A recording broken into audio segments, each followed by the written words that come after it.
Bismillahirrahmanirrahim. Alhamdulillahirabbil alamin. Wassalatu wassalamu ala sayyidil mursalin wa ala alihi wa sahbihi ajma'in. Rabbi shrah li sadri wa yassir li amri wa hlul 'uqdatam min lisani yafqahu qawli. Nawaitu ta'alluma wa ta'lima wa tadhakkura wa tadhkira wa nafa wal intifa'a wal ifadata wal istifadata wal hasanata wa shukri bi kitabillah وسنة رسوله صلى الله عليه وآله وسلم والدلالة على الهدى ابتغاء مرضاته وثوابه وقربه سبحانه وتعالى. السلام عليكم ورحمة الله تعالى وبركاته. InsyaAllah pada pagi yang berbahagia ini kita sambung sedikit mudzakarah kitab kita At-Taqrirat As-Sadidah. Setelah kita sampai pada perbahasan al-uyubu al-musbitatu lil khiyar. Al-uyubu al-musbitatu lil khiyar. Ujub-ujub, aib-aib yang mensabitkan untuk pihak suami ataupun isteri khiyar. Khiyar itu memilih. Maknanya mereka dah berkahwin dan mereka ada hak untuk memilih untuk mengcancelkan perkahwinan itu, memfasahkan perkahwinan itu, untuk memilih terpisahnya hubungan antara kedua-dua mereka. Jadi kita baca insya-Allah. Wahya sab'atun, aib-aib itu ada 7. Selain daripada 7 ini tidak dikatakan sebagai aib yang boleh menyebabkan terfasahnya, terpisahnya satu-satu perkahwinan. ثلاثة منها إذا وجدت في أحد الزوجين فيثبت الخيار لهما في فسخ النكاح وهي الجنون والجذام والبرص. 3 daripada 7 itu kalau ada pada salah satu pasangan, sama ada suami ataupun isteri, fayasbutul khiyar, maka akan tersabitlah khiyar. Bagi pihak suami ataupun isteri. Fi fasakhin nikah, khiyar pada sudut apa, pilihan pada sudut untuk memfasahkan, membatalkan pernikahan. Itu. Apa 3 penyakit tu? Al-junun, gila, al-juzam, al-baras, sopak dan juga kusta. 3 ni kalau ada pada isteri ataupun ada pada suami, maka masing-masing boleh memilih untuk membatalkan pernikahan. Untuk membatalkan pernikahan kita panggil sebagai fasakh dalam bahasa Arab. Kita baca kat bawah tu sikit dalam ta'liq, wa yakunu al-khiyaru 'ala al-fawr li'annahu khiyaru 'aibin kama fil bay' wa la yadurru al-intidharu sanatan kama fil 'innah hatta tathbuta wa yakuna ar-raf'u ila al-hakimi ba'daha. Khiyar ataupun proses untuk memilih itu, pemilihan itu mesti 'ala al-fawr, segera. Dengan makna kalau kita dah kahwin dengan isteri kita dan kita baru dapat tahu yang isteri kita ni ada penyakit gila. Tak. Tengok molek tapi rupa-rupanya gila. Ketika itu terus kita kena buat proses untuk memfasahkan isteri kita. Tak boleh kita tangguh, tak apalah, biar dulu lah, minggu depan baru nak fasakh, tak boleh. Kalau kita tangguh untuk fasakh isteri, ketika itu peluang untuk kita memfasah dia dah tak ada dah. Syarak dah tak izin dah. Sebab bila kita redha seminggu, bermakna kita redha untuk hidup dengan dia buat selama-lamanya. Jadi bila kita nampak aib pada isteri kita, ataupun isteri kita nampak aib pada kita, aib apa? Sopak, kusta ataupun gila, maka terus bawa perkara tu jumpa hakim, pihak yang berwajib lah. Itu. Tak boleh tangguh-tangguh, tak boleh nak cuba dulu sebulan. Lepas tu baru nak khiyar, tak boleh. Lepas tu baru nak fasakh, tak boleh. Wala yaduru al-intidharu sanah, tidak ada masalah kalau kita tunggu setahun. Bagi apa? Bagi sakit unnah. Ni akan datang apa unnah. Unnah itu lelaki tu ada alat kemaluan tapi tak boleh nak bekerja dengan baik, tak berfungsi dengan baik. Maknanya tak boleh nak tegak lah, tak boleh nak naik. Jadi isteri ni berkahwin, antara tujuan isteri berkahwin nak dapatkan perkara itulah, bersetubuh antara suami isteri. Jadi kalau suami itu sakit unnah, mati pucuk, tak, jadi hajat isteri itu tak tercapai lah. Ketika itu tidak ada masalah untuk kita tunggu selama setahun. Boleh jadi dalam setahun tu masuk musim panas, tak, Pak Long tu naik. Tak, ataupun musim sejuk Pak Long tu naik. Jadi kena tunggu setahun. Tengok dalam setahun tu. Kalau tak naik juga dalam setahun, dalam 4 musim, ketika itu barulah perempuan itu bawa kes itu berjumpa dengan hakim. Tapi dalam setahun tu kalau ada musim-musim tertentu dia naik, maknanya dia tidak ada masalah lah lelaki tu. Ada masalah pada musim-musim tertentu yang boleh dirawat. Yang boleh dirawat dan bolehlah suami isteri itu berusaha untuk menyelesaikan masalah tersebut. Jumpa doktor dan sebagainya. Jadi kat situ. Lepas tu di ta'liq lagi kita baca wa fawaidul fasqi arba'atun, dan faedah fasakh itu ada 4.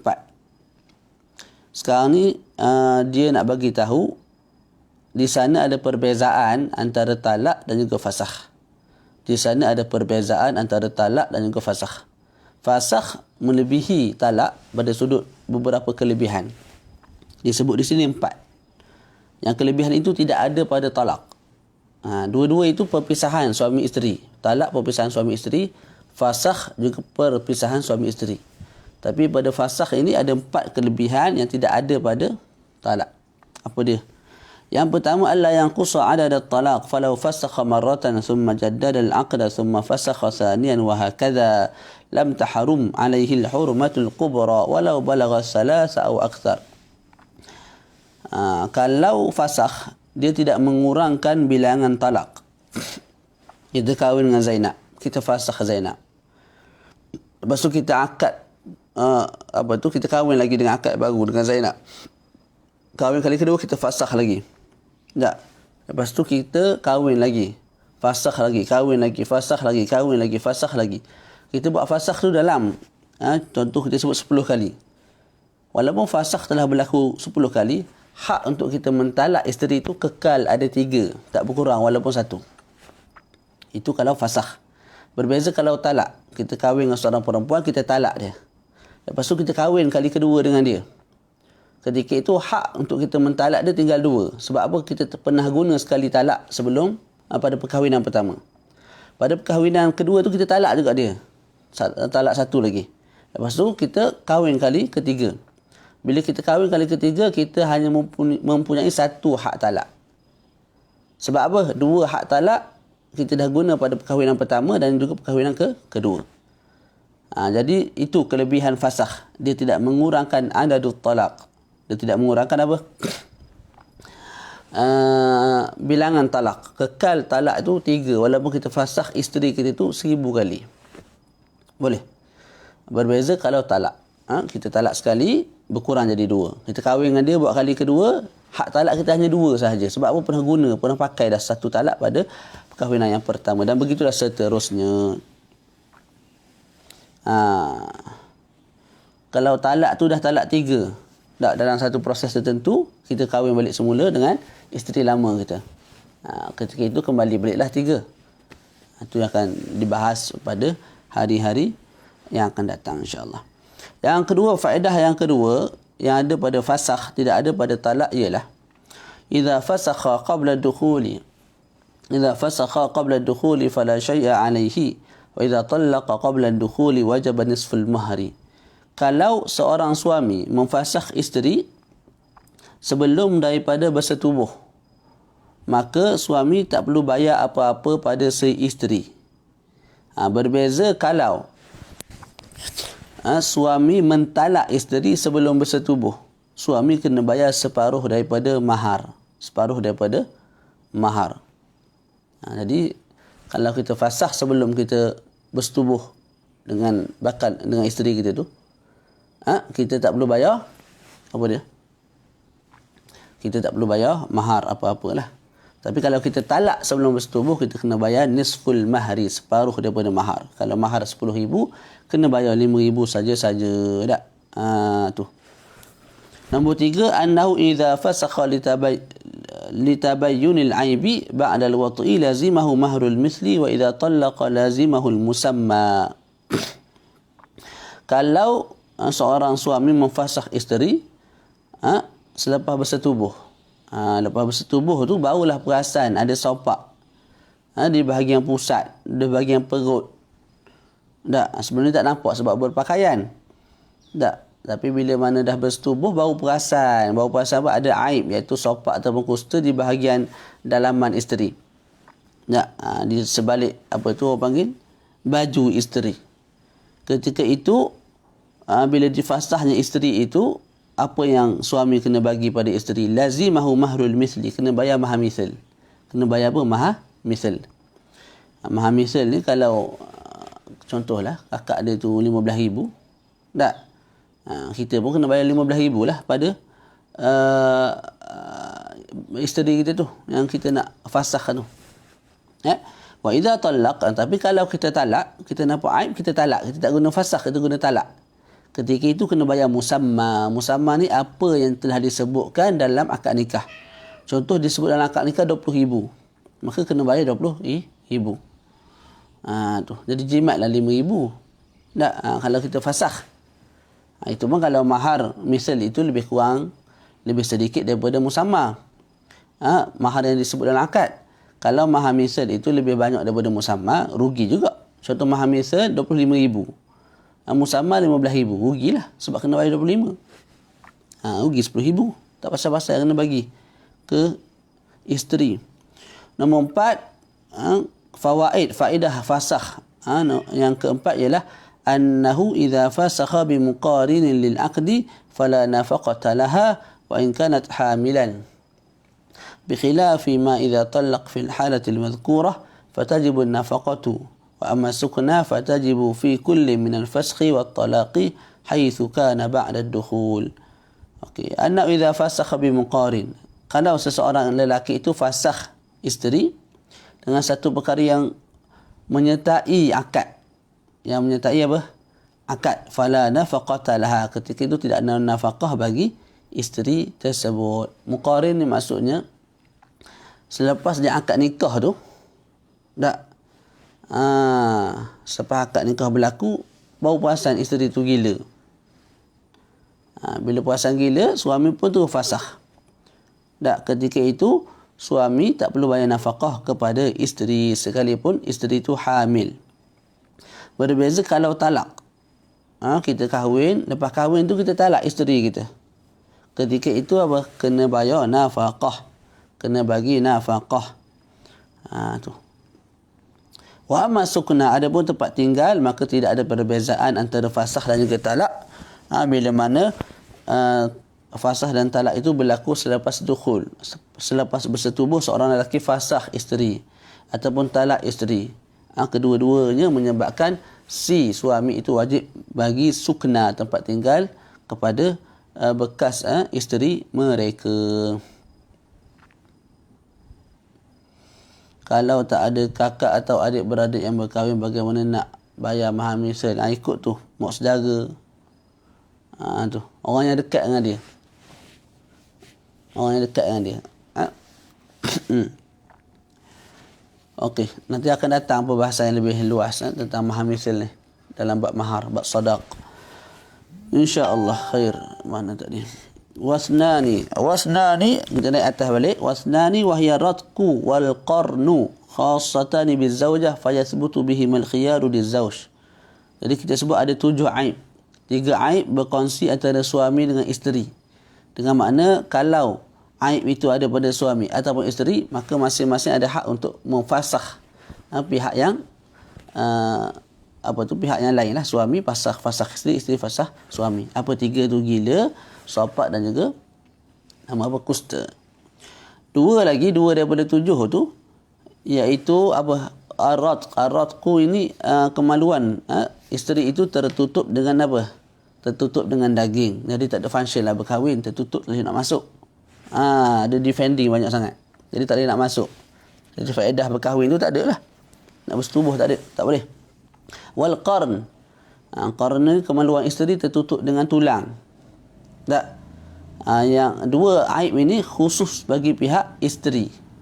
Khusus bagi pihak isteri. Bila ada pada isteri, maka suami boleh fasakh. Itu maksud dia. 2 aib ini khusus untuk bagi pihak isteri. Maknanya tak berlaku lah pada suami. Berlaku pada isteri sahaja. Bila berlaku pada isteri sahaja, siapa yang boleh khiyar? Yang boleh khiyar ialah pihak suami. Selesai. Lepas ni dia akan bawa lebih tafsir lah, ni muqaddimah. Wasnani wa huma al-jubb wal unnah khassani bizawji fa yathbutu bihim al-khiyar lizawjah. Dua lagi, nak dua daripada 7. Jadi kita dah bincang 5. Junun, juzam, baras, ar-ratqu wal qarnu. Yang keenam al-jubbu wal unnah. Al-jubbu ni apa dia? Al-jubbu ni kemaluan. Lelaki tu tak ada. Batang kemaluan tu tak ada. Ataupun hasyafah, kepala zakar tak ada. Telur ada, kepala tak ada. Ataupun batang kemaluan tak ada. Jadi tidak ada guna juga lah hidup di dunia ni.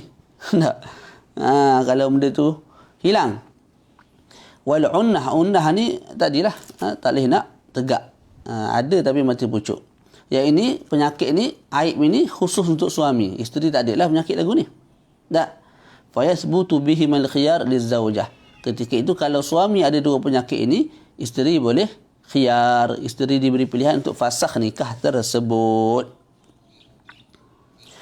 Okey, kat bawah tu dia sebut wala yathbutul khiyaru bighairi dhalika min al-uyubi ka nutli al-anfi wal istihadati wal quruh as-sayyalati wa nahwi dhalik. Khiyar tidak tersabit. Maknanya kita tak boleh nak fasakh nikah kalau ada aib selain daripada 7 aib yang telah kita sebutkan. 7 aib itu pertama junun, gila, juzam, baras, sapak, kusta, ar-ratqu, tertutupnya kemaluan wanita dengan daging, wal qarnu, tertutupnya kemaluan perempuan dengan tulang. Yang keenam al-jubbu, kemaluan lelaki terputus, batang kemaluan tak ada, ataupun batang kemaluan ada cuma depan tu tak ada, helmet tu tak ada, kepala zakar. Tu boleh. Yang terakhir al-unnah, unnah tu semua benda ada tak, cuma tak boleh nak tegak kemaluan lelaki, mati pucuk. Kita pergi kerja juga hari ni, jangan risau, jangan panik. Kita kerja sikit lagi kita berhenti. Pergi kerja sajalah, lepas ni budak tak ada cuti belaka. Zon hijau pun cuti. Khair insyaAllah, sami'na wa ata'na fi zahir insyaAllah. Baca. Wala yasbutul khiyar bighairi dhalika min al-uyub ka nutli al-anf. Tidak ada khiyar selain daripada 7 yang kita sebut. Contohnya hidung bini kita busuk nak mampus.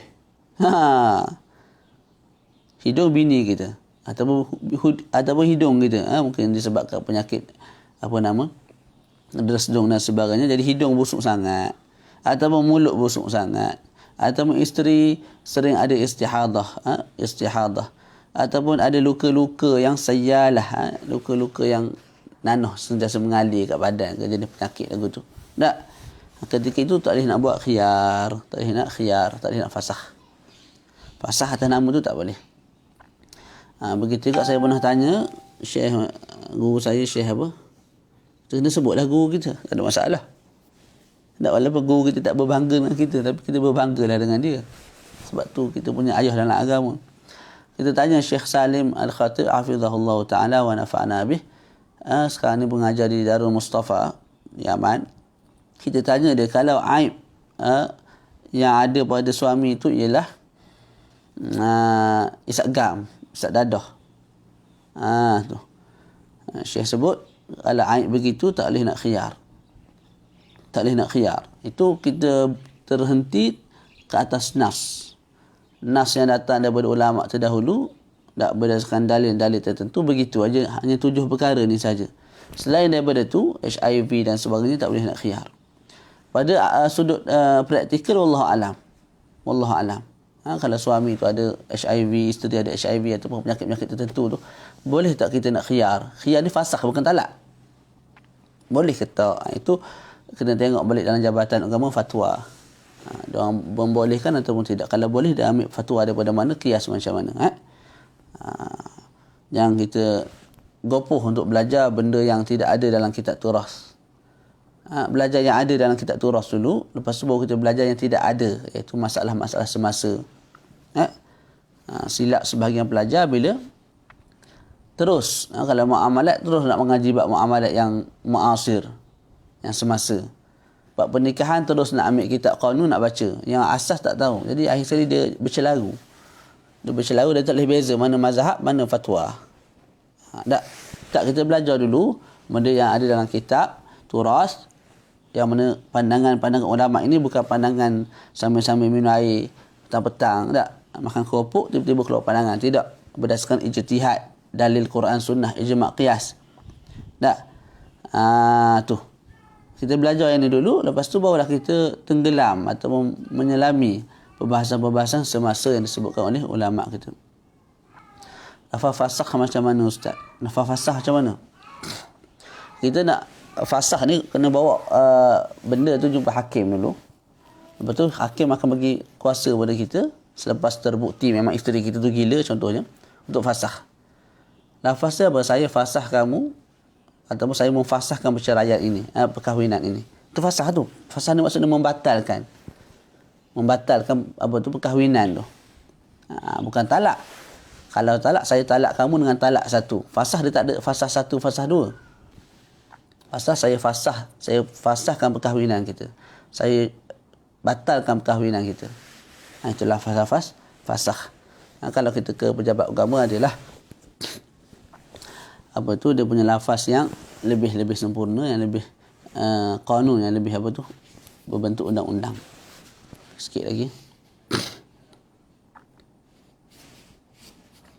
Boleh. Jangan nak fasakh lah. Belajar ni ada benda yang kita belajar untuk kita hindar. Fasakh. Tapi tak juga fasakh ni kalau berlaku sungguh gila bini kita apa semua, kita akan berfikir dua kali lah. Boleh jadi kita akan fasakh. Tak.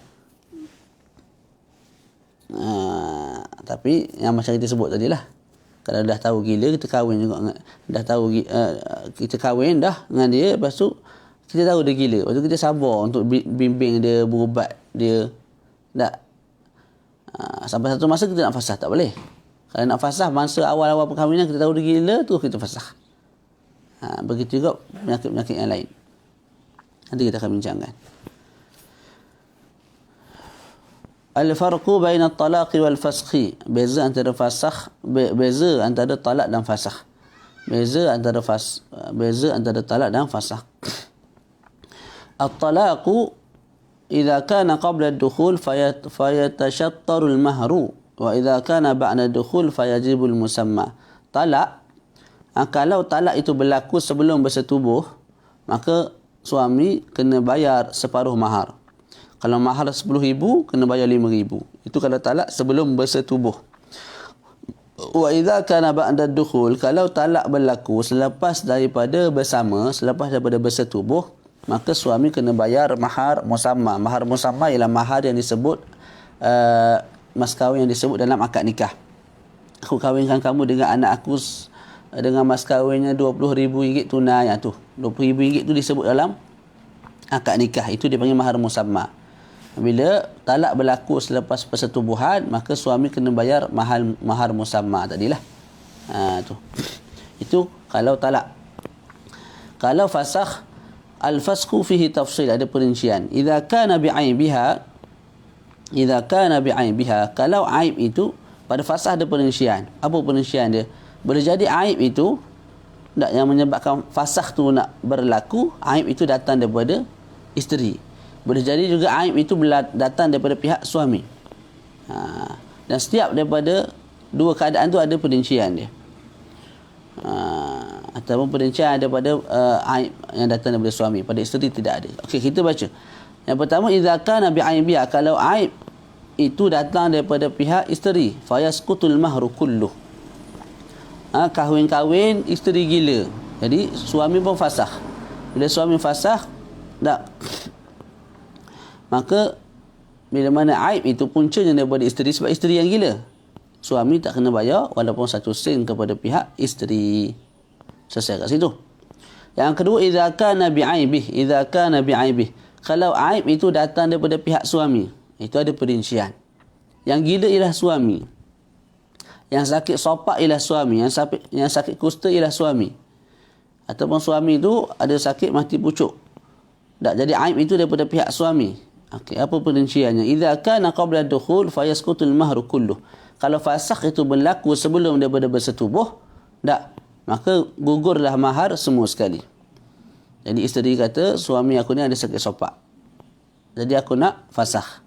Dia bawa perkara tu jumpa pihak berwajib, pihak wajib kaji-kaji betul memang suami itu ada sakit sopak, maka pihak berwajib memfasahkan perkahwinan antara keduanya.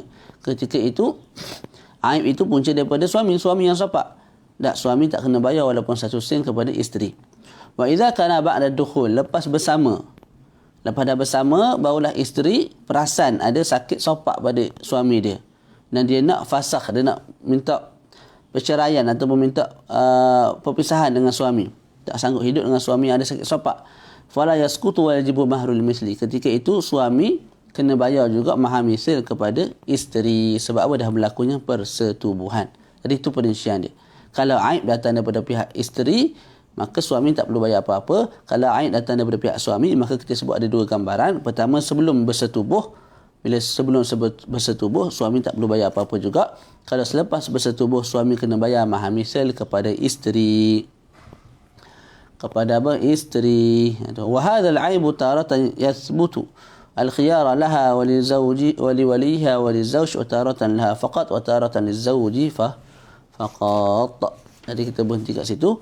Perbahasan yang kita akan sambung nanti ialah aib ini, 7 aib itu ada kala tersabit bagi pihak isteri dan juga wali, isteri dan juga wali dan juga suami. Itu 3 aib. Maknanya kalau aib itu ada pada isteri, ada pada suami, wali boleh masuk campur. Wali kata aku tak nak menantu macam ni, ketika itu boleh terfasakh nikah. Sebab apa? Sebab kuasa wali. Ada 3 aib. Yang wali ada kuasa padanya untuk mengcancelkan atau memfasahkan nikah, atau memohon fasakh daripada pihak ada kuasa untuk fasakh lah. Cuma proses nak fasakh tu kita kena naik jumpa orang atasan dululah, pihak berwajib. Fataratan laha faqat, ada aib yang mempunyai kuasa pada memfasahkan itu ialah isteri sahaja, ada aib yang untuk suami sahaja.